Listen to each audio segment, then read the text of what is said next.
It was supposed to be just another day at work for James. He had been working at the warehouse for years, stacking boxes, loading shipments, and doing his best to keep up with the demands of the job. But today, something unexpected happened, something that would change his life forever. As James was going about his shift, he noticed an older man struggling near one of the loading docks. The man, who had a prosthetic leg and was using crutches, was trying to lift a heavy box into his car. He looked exhausted, and it was clear he needed help. Without thinking twice, James put down what he was doing and walked over. "Here, let me give you a hand," he said, lifting the package with ease and placing it into the man's trunk. The man looked up at him with gratitude in his eyes. "Thank you," he said, smiling. "Not everyone stops to help." But before James could respond, a sharp voice cut through the moment. "What do you think you're doing?" James turned to see his manager, Mr. Roberts, standing a few feet away, arms crossed, his face twisted in disapproval. James frowned, confused. "I was just helping him load his car," he explained. Mr. Roberts shook his head. "That's not your job. You're on the clock, and we don't have time for distractions." James couldn't believe what he was hearing. "It took me less than a minute," he argued, but Mr. Roberts was unmoved. "I don't pay you to waste time. If you can't follow the rules, you don't belong here." And just like that, James was fired, on the spot. Shock washed over him as he stood there, watching his manager walk away as if it meant nothing. The older man, still standing by his car, looked just as stunned. "I'm so sorry," he said, shaking his head. James forced a smile, but inside, he was filled with anger, frustration, and fear. What was he supposed to do now? With no job and no backup plan, his entire life had just flipped upside down. But what happened next? No one saw coming. James stood frozen for a moment, the weight of what just happened settling in. Fired for helping someone. It didn't seem real. His hands clenched into fists, frustration boiling inside him. He had been nothing but a hard worker, always showing up on time, always giving his best. And now, just like that, he was out of a job. The older man, who had introduced himself as Henry, looked at him with concern. "Listen, son, I had no idea this would cost you your job," he said. His voice was filled with regret. "That wasn't right. You were just being a decent human being." James forced a small smile, but his mind was already racing. Rent was due soon. He had bills to pay. Finding another job wouldn't be easy, especially on such short notice. "It's not your fault," he said, shaking his head. "I just didn't expect things to end like this." Henry hesitated for a moment, then reached into his pocket and pulled out a business card. "I might not be able to fix what happened today, but give me a call. Maybe we can figure something out." James took the card, glancing at it. There was a company name printed on it, one he didn't recognize.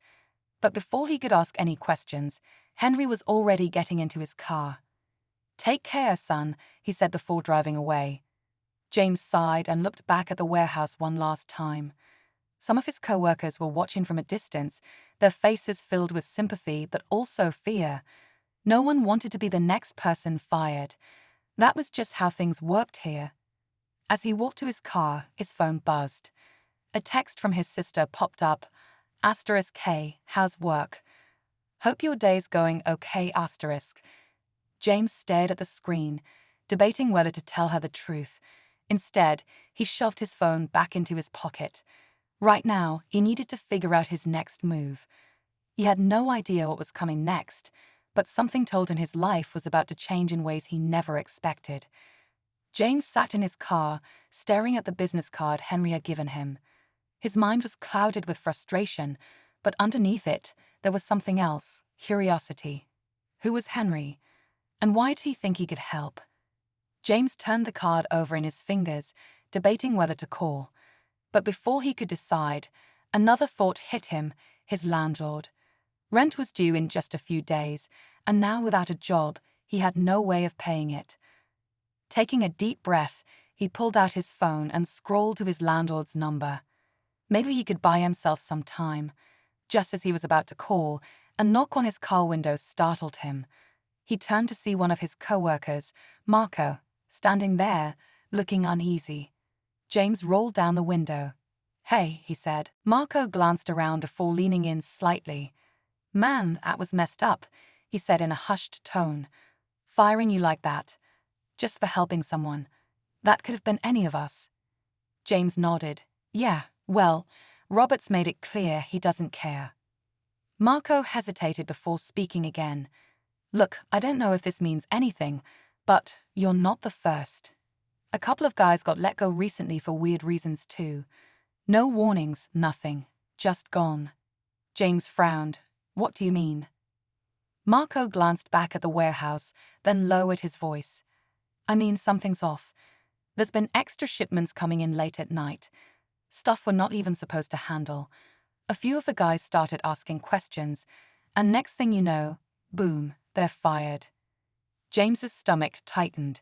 He had worked there long enough to know when something wasn't right. Was it possible that his firing wasn't just about helping Henry?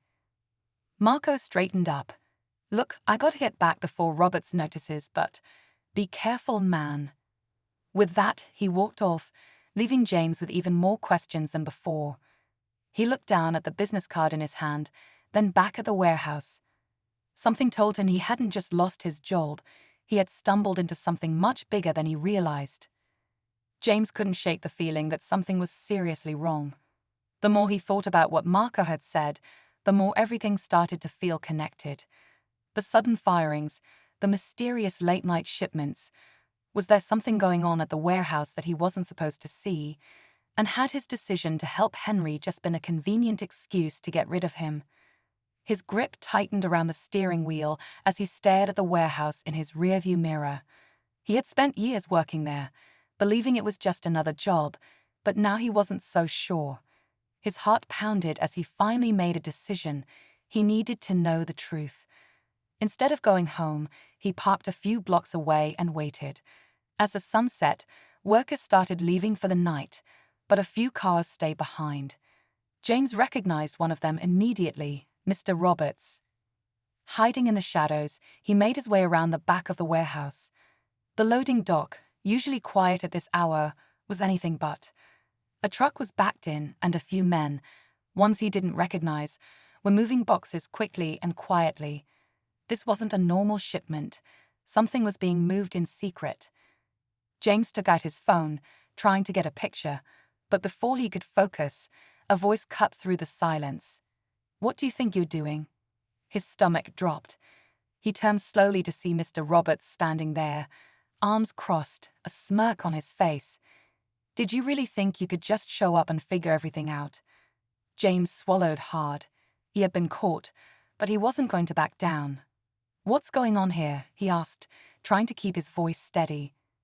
"Why are there shipments coming in after hours? Why are people getting fired for asking questions?" Mr. Roberts chuckled, shaking his head. "You were always too curious for your own good, James." He took a step closer. "But now that you've seen this, I'm afraid you've made a very big mistake." James's pulse pounded in his ears. He had walked straight into something dangerous, and now he had no idea how he was going to get out. James's mind raced. He could feel his heartbeat hammering in his chest, but he forced himself to stay calm. He had been caught, but there had to be a way out. Mr. Roberts took another step closer, his smirk fading into something colder. "You should have just walked away," Roberts muttered. "Now, you're in the middle of something you don't understand." James squared his shoulders. "Then explain it to me," he shot back. "What are you hiding?" Roberts scoffed, but before he could respond, the sound of an approaching car cut through the tense silence. A sleek black sedan pulled up near the loading dock, and out stepped a man James didn't recognize. He was dressed in a sharp suit, his presence radiating authority. The workers unloading the truck immediately stiffened. Whoever he wasn't just some random supervisor. The man's eyes landed on James, then shifted to Roberts. "Who is this?"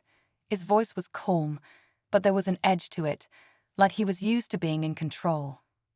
Roberts hesitated, glancing at James before answering.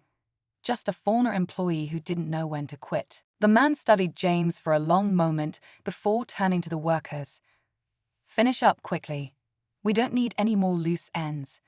The way he said it sent a chill down James's spine. Loose ends, was that what he was now?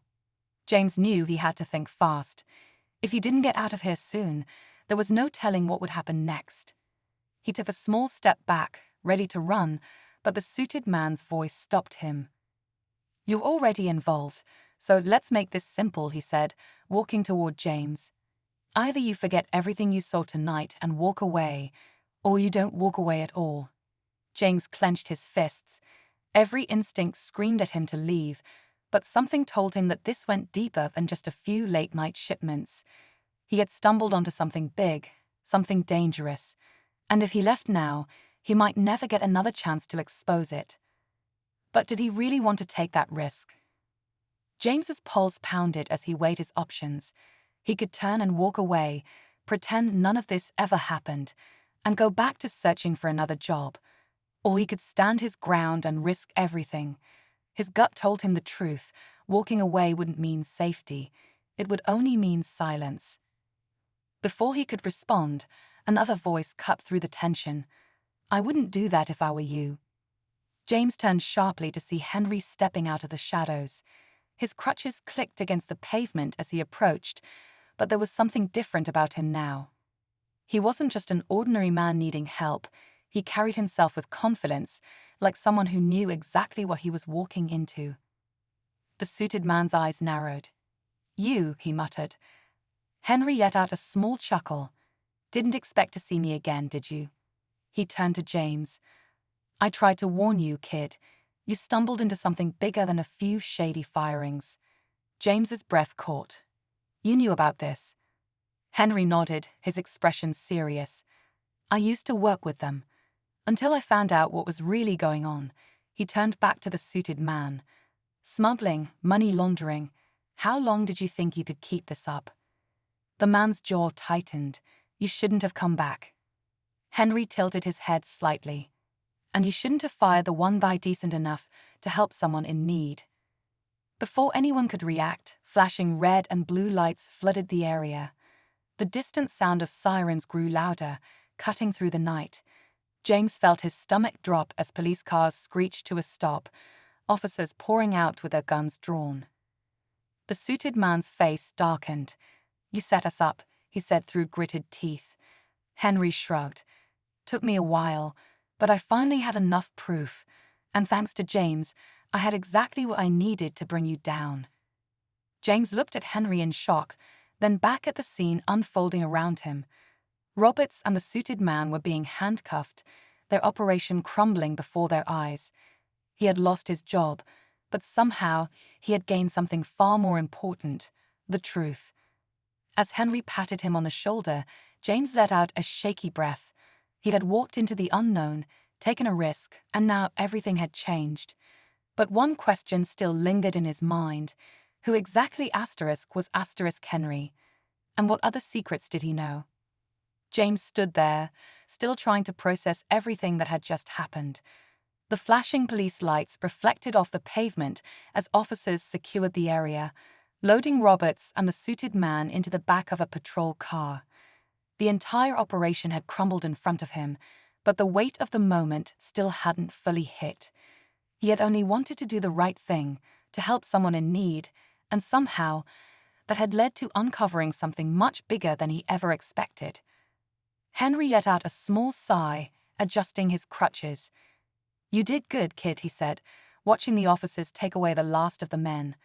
"Most people would have walked away, but you asked the right questions." James turned to him, still full of questions himself.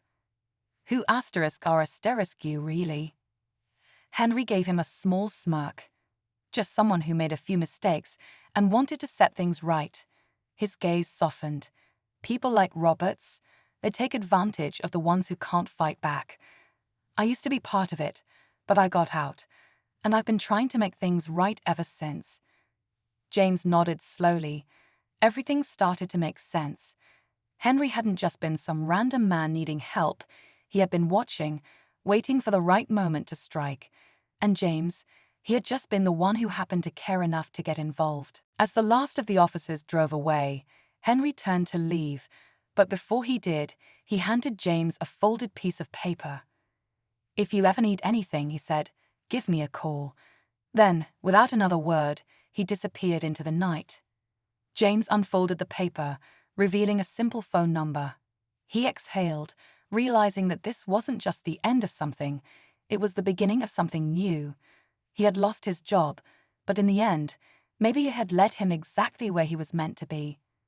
As he walked back to his car, he glanced one last time at the now empty warehouse. The truth had come out, and justice had been served. But deep down, he had a feeling this wasn't the last time he'd hear from Henry. And maybe, just maybe, his story was only just beginning.